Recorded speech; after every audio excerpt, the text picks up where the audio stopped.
Okay, we're going to clean up the screen here a little bit in this main stream of Google Classroom. So you can see that it's said that I've posted quite a bit here, okay? I'm going to go to Settings and scroll down to where it says Classwork on the stream. And I will click this arrow and I'm going to hit Hide Notifications. So this will hide any type of assignment that I post except for in the classwork.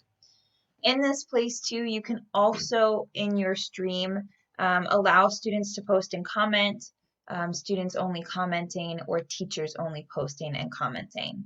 And that is to your discretion. So I'm going to click Save here. And you'll notice that there's nothing else here. Now, if I wrote something and said, "Hello, class," and posted it, that would stay there. However, all of that work that was here before will now be found exclusively in your classwork section.